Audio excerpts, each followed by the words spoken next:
Direction பண்றீங்க. So உங்களோட அனுபவங்கள் எப்படி சார்? இதான் என்னோட எனக்கு இது எல்லாமே ரொம்ப புதுசா இருக்கு. இந்த அனுபவம் பாராட்டும். ஆனா உங்களை மீசை முறுக்கு படத்துல சுதாகர் டான் அப்படின்னு பார்த்து என்ன தியேட்டர்ல பார்க்கும்போது எனக்கு பெரிய ஃபீலா இருக்குங்க. நான் இப்போ வரைக்கும் மொபைல்ல தான் என்ன பார்த்துருக்கேன். பெரிய பெரிய ஸ்கிரீன்ல நான் வரணும் போது எனக்கு அது ஒரு பெரிய ஃபீல்.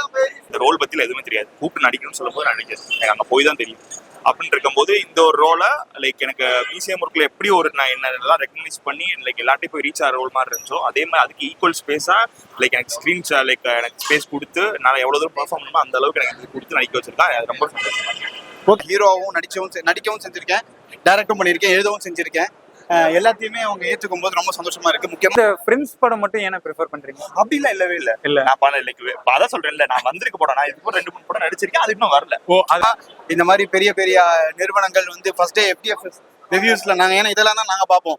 ஸோ வந்துட்டு அதுல அந்த உண்மை வெளில வருதுன்னு நினைக்கும் போது ரொம்ப சந்தோஷமா இருக்கு. கண்டிப்பா போய் படம் பாருங்க. நீங்க எல்லாம் பாருங்க. பாத்துட்டீங்களா? நான் கூத்துப்பட்டில இருந்தேன். நான் காலேஜ் முடிச்சு நான் கூத்துப்பட்டில இருந்தேன். ஸோ லைக் கஷ்டம்ன்றது வந்து ஆக்சுவலா லைக் என் ஃப்ரெண்ட்ஸ் வந்து எனக்கு பழைய சினிமாவில் இருந்தான். இப்போ மியூசியம் டீம் வந்து அவங்க ஒர்க் பண்ணிட்டு தான் இருந்தாங்க முன்னாடியே. ஸோ அவங்க தான் என்னை பிக் பண்ணி உள்ள எழுதிட்டு போனாங்க. ஸோ லைக் அந்த கஷ்டம்ன்றது வந்து நான் எப்போ பண்ணேன்னா உள்ள என்ட்ரி ஆகிறதுக்கு எனக்கு கஷ்டம் கிடையாது. என் ஃப்ரெண்ட்ஸ் என்ன இது பண்ணி போயிட்டாங்க. அதுக்குங்க ரொம்ப ரொம்ப நன்றிங்க. வேற எதுவும் சொல்றதுக்கு இல்லைங்க. நான் ரொம்ப ஒரு எமோஷனலான ஒரு ஸ்டேட்ல இருக்கேன். ஏன்னா நான் இவ்வளோ சத்தியமா இந்த ஒரு பயத்துல தான் இருந்தேன். நான் வந்துட்டு ஒரு பெரும் பயத்துல இருந்தேன். ஆனா ஏன்னா அவ்வளோ பேஷனேட்டா ஒரு ஒர்க்கை பண்ணியிருக்கோம். நம்ம கஷ்டப்பட்டோன்றது ஒரே காரணத்துக்காக மக்கள் வந்து பார்க்கணுன்ற அவசியம் இல்லை இல்லைங்களா? எல்லாருக்கும் அவங்களுக்குன்னு அவங்களோட ஜேர்னி இருக்கு. ஒரு 120 ரூபாய்க்கும் ஒரு ரூபாய்க்கும் பெரிய ஒரு வர்த்து இருக்கு. இந்த படத்துல என்னோட கேரக்டர் வந்து லைக் ஒரு லலித்னு ஒரு கேரக்டர் நான் ப்ளே பண்ண கேரக்டர். ஸோ எப்படி மியூசியம் ஒர்க்ல வந்து எல்லாத்துக்கும் ரிலேட் பண்ணக்கூடிய ஒரு விஷயமா இருக்குமோ லைக் நான் ப்ளே பண்ண கேரக்டர் லைக் எல்லாம் வாழ்க்கையில காரணம் இருப்பாங்க. அது மாதிரி ஒரு ஆட்கள் அவங்களே இருக்கலாம், இல்லை யாரையோ கூட இருக்கும். அதே மாதிரி இதுலயுமே வந்து இந்த கேரக்டர் நான் ப்ளே பண்ண கேரக்டர் ஒரு ஆள் இருப்பாங்க. எல்லார் வாழ்க்கையிலும் அப்படி ஒரு ஃப்ரெண்டாவோ லைக் ஏதாவோ லைக் கண்டிப்பா இருக்குதான் செய்யும். எனக்கு கனெக்ட் ஆச்சு. நான் அழுதேன், சிரிச்சேன். நான் படம் எடுத்தது அவங்க சிரிக்கிறதுக்கும் அவங்க வாழ்க்கையை பார்க்கறதுக்கும் தான். ரொம்ப நன்றிங்க. எனக்கு வேற வார்த்தை சொல்றதுக்கு இல்லை. ரொம்ப கிராட்டிடியூடோட இருக்கேன். ரொம்ப நன்றி. இந்த ஒவ்வொரு மைக்குக்கும் பார்க்குற ஒவ்வொரு ஆடியன்ஸுக்கும் நான் எப்பயுமே கிரேட்ஃபுல்லா இருப்பேன். இந்த ரோஹின்ல பார்த்துட்டு அங்க இன்டர்வல் பார்த்துட்டு அதுக்கப்புறம் திருப்பி இங்க முடியும் செகண்ட் ஹாஃப் வந்துட்டோம். ரெண்டுலயுமே நல்ல ரெஸ்பான்ஸ். நாங்க ஃபர்ஸ்ட் ஹாஃப் பார்த்தோம், செகண்ட் ஹாஃப் பார்த்தோம். ரெண்டுலயுமே நல்ல ரெஸ்பான்ஸ். இப்போ அடுத்து எங்களோட சேர்ந்து 13 பேரோட கனவு இந்த வாழ்க்கை இந்த படத்துல இருக்கு. ரொம்ப நன்றிங்க. படத்துல ரொம்ப இம்பார்ட்டன்டான ஒரு ரோல். இந்த இப்போ என்னென்ன மாதிரி கஷ்டங்கள்லாம் பண்ணீங்க? எதுவும் கஷ்டம் இல்லைங்க. எல்லாமே இஷ்டப்பட்டு தான் பண்ணேன். எல்லாம் இஷ்டப்பட்டு கேரக்டர்ஸ்லாம் என்ன மாதிரி பண்ணிருக்கீங்க? எவ்வளவு நிறைய கேரக்டர்ஸ் இருக்காங்க. எல்லாருமே அதான் இந்த படம் என்னை பத்தி மட்டும் இல்லை, என்னோட சேர்ந்த வாழ்க்கையில் இருக்க எல்லாரை பத்தியும். எல்லாருமே அவங்களுடைய பாட்டை ரொம்ப அழகா பண்ணியிருக்காங்க. முக்கியமா அழகர் அப்படிங்கிற ஒரு கேரக்டர் பண்ணியிருக்காங்க. VP சார் இந்த படத்தை பிரசன்ட் பண்ணியிருக்காரு. இதுக்கு மேல என்னங்க வேணும்? ரொம்ப நன்றிங்க. படத்துல ஒரு அழகர்னு ஒரு மதுரைக்காரரா பண்ணியிருக்கேன்.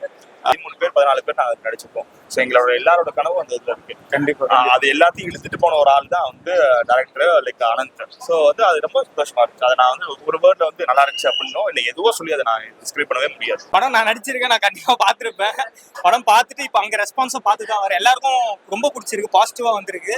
அண்ட் ஃப்ரெண்ட்ஸாக வந்து நிறைய பேர் வந்து எங்கிட்ட சொல்லிட்டு போறாங்க, ப்ரோ இது எனக்கு ரொம்ப கனெக்ட் ஆகுது. இதுக்காக தான் நாங்கள் கஷ்டப்பட்டோம். இன்னைக்கு ஒரு நேச்சுரலா இருக்கணும், எல்லாருக்குமே கனெக்ட் ஆகிற மாதிரி ஒரு படமா இருக்கணும் நம்புறோம். அது எல்லாருக்குமே பிடிச்சிருக்கணும் போது ஐ ஃபீல் ரொம்ப ஹாப்பியா இருந்துச்சு. படம் ஏன் நீங்க போய் பார்க்கணும்னா இன்னைக்கு எப்படி ஃப்ரெண்ட்ஸ் இருக்காங்க, எப்படி இருக்கணும், எவ்வளவு எமோஷன் வீட்டில் நடக்குது, நட்புக்குள்ள என்னென்ன விஷயங்கள் பகிர்ந்துக்கிறாங்கன்றது இப்ப இருக்க தேவையான ஒரு கான்செப்ட் எடுத்து பண்ணியிருக்காப்ல. படம் ரொம்ப நல்லா வந்திருக்கு. எல்லாருமே நல்ல ரிவ்யூ சொல்லியிருக்காங்க. அதுக்கப்புறம் நாங்கள் சஸ்டெயின் பண்ணி வந்து இந்த வருஷம் அந்த அதை சஸ்டெயின் பண்ணி இப்போ வரையும் இருக்குது.